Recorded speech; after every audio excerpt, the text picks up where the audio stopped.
¿Alguna vez has entrado a una casa antigua española en pleno invierno y sientes que el frío está metido en las paredes, en el suelo, hasta en el aire? Pones la calefacción al máximo, pasan las horas y sigues con los pies helados. Pues aquí viene la sorpresa. Eso no es un defecto de construcción. Literalmente, el plan.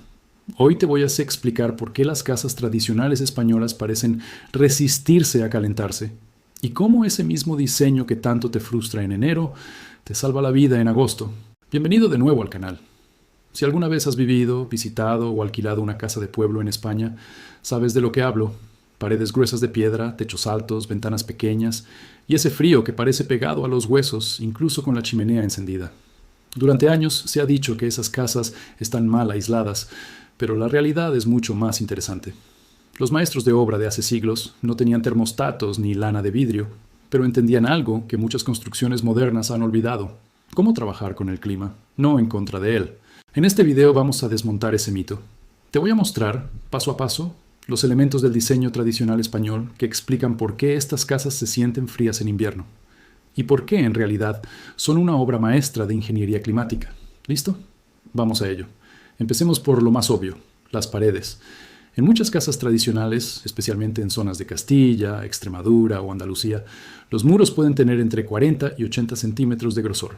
Compáralo con una pared moderna de ladrillo, que apenas llega a los 15 o 20 centímetros. ¿Por qué tanto grosor? Porque la piedra y el adobe tienen una propiedad llamada inercia térmica. En palabras simples, absorben el calor o el frío muy lentamente y lo liberan igual de despacio. Esto significa que en verano el calor del exterior tarda horas, a veces todo el día, en atravesar la pared. Para cuando llega al interior, ya es de noche y ha bajado la temperatura afuera. Pero aquí está el problema en invierno. Ese mismo mecanismo funciona al revés. El frío también tarda en pasar.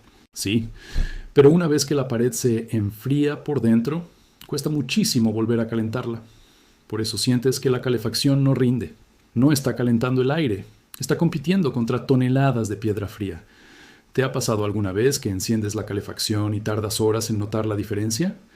Cuéntamelo en los comentarios, porque justo eso es la inercia térmica en acción. Otro rasgo típico son los techos altos, de 3 metros o más. Hoy en día muchos arquitectos los ven como un desperdicio de espacio para calefactar, pero antiguamente cumplían una función clave: dejar que el aire caliente subiera y se alejara de donde vivía la gente durante el verano. En una época sin aire acondicionado, un techo alto era la diferencia entre una casa habitable y un horno. El aire caliente, al ser menos denso, se acumula arriba, lejos de donde estás sentado o durmiendo. El problema es que ese mismo diseño, en invierno, hace que el calor de una chimenea o un brasero se pierda hacia arriba antes de calentarte a ti. Es un diseño pensado para un clima de veranos brutales, no para maximizar el confort invernal. Fíjate la próxima vez que veas una casa de pueblo tradicional. Las ventanas suelen ser pequeñas, a veces con contraventanas de madera gruesa. Esto se hizo para bloquear el sol directo del verano, que en muchas regiones de España puede superar fácilmente los 40 grados. Menos ventanas significa menos radiación solar entrando, y por lo tanto, una casa más fresca en julio y agosto. Pero en invierno, esa misma característica te juega en contra. Menos luz solar entrando también significa menos calor natural gratuito. Una casa moderna, con grandes ventanales orientados al sur, puede aprovechar el sol de invierno como calefacción pasiva. Una casa tradicional, con ventanas mínimas, simplemente no está diseñada para eso. Si has estado en Andalucía, seguro conoces los patios interiores llenos de plantas y con una fuente en el centro. Esto no es solo estética, es un sistema de climatización pasiva increíblemente inteligente. El agua de la fuente se evapora y enfría el aire de alrededor. Ese aire fresco, al ser más denso, desciende y se distribuye por las habitaciones que rodean el patio. Es un truco que los romanos y luego los árabes perfeccionaron durante siglos en la península ibérica. El detalle curioso es que este sistema es maravilloso en verano, pero completamente inútil en invierno. De hecho, esas mismas corrientes de aire fresco que tanto agradeces en agosto se convierten en corrientes de aire frío en enero. ¿Sabes por qué tantas casas antiguas tienen suelos de piedra, barro cocido o baldosa hidráulica en lugar de madera o moqueta? Porque estos materiales, igual que las paredes, tienen alta inercia térmica y se mantienen frescos incluso en los días más calurosos. El inconveniente es evidente. En invierno, ese mismo suelo se siente helado bajo tus pies y absorbe el calor de tu cuerpo constantemente.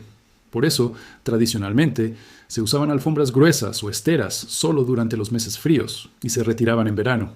Era una solución estacional para un problema estacional. Otro elemento clave, aunque menos visible, es la orientación de la construcción.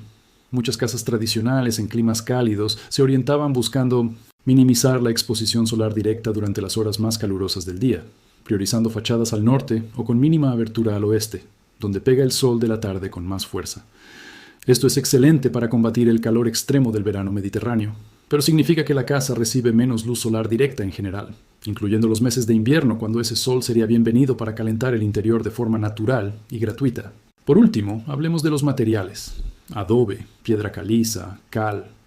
Todos estos materiales tradicionales son porosos y permiten que la humedad pase a través de ellos, evitando problemas de moho y condensación. Esto es fantástico para la salud de la construcción a largo plazo, pero un material poroso, por su propia naturaleza, no retiene el calor tan eficientemente como los aislantes modernos, como el poliestireno o la lana mineral, que fueron diseñados específicamente para atrapar el calor dentro de un espacio. Es la diferencia entre un material pensado para durar siglos y adaptarse al clima y uno diseñado exclusivamente para el confort térmico moderno. Ahora que entendemos por qué pasa esto, hablemos de soluciones prácticas si vives en una casa así. Primero, considera aislar el techo o el tejado. Como vimos, el calor se escapa hacia arriba, así que un buen aislamiento en esa zona puede marcar una diferencia enorme sin alterar el carácter de la casa. Segundo, usa cortinas gruesas y contraventanas durante la noche en invierno. Esto reduce la pérdida de calor por las ventanas, que suele ser uno de los puntos más débiles. Tercero, aprovecha alfombras y suelos radiantes ligeros sobre la piedra o el barro, especialmente en las zonas donde pasas más tiempo, como el salón o el dormitorio. Cuarto, si vas a reformar, evalúa un sistema de calefacción de baja temperatura y funcionamiento continuo, en lugar de encender y apagar la calefacción constantemente. Recuerda, estás calentando piedra, no aire, y eso requiere paciencia y constancia. Y quinto, aprovecha esas mismas casas al máximo en verano. Cierra las contraventanas durante el día y ábrelas por la noche. Vas a notar una diferencia de temperatura impresionante sin gastar ni un euro en aire acondicionado. ¿Tienes algún truco casero que te haya funcionado en una casa antigua? Compártelo en los comentarios. Seguro le sirve a otra persona que esté pasando frío ahora mismo. Recapitulemos rápidamente. Las casas tradicionales españolas no están mal diseñadas. Están diseñadas para otro objetivo: paredes gruesas, techos altos, ventanas pequeñas, patios interiores, suelos de piedra y una orientación específica. Todo esto forma un sistema pensado principalmente para sobrevivir a veranos extremos, no para maximizar el calor en invierno. Es un diseño de compromiso, creado en una época sin electricidad ni aislantes modernos, donde combatir el calor del verano era, literalmente, una cuestión de supervivencia. El frío de invierno, aunque incómodo, era más manejable con ropa, mantas y una buena chimenea. Entender esto cambia completamente cómo vemos estas construcciones. No son un error del pasado, son una solución brillante a un problema que ya no enfrentamos de la misma manera gracias a la tecnología moderna.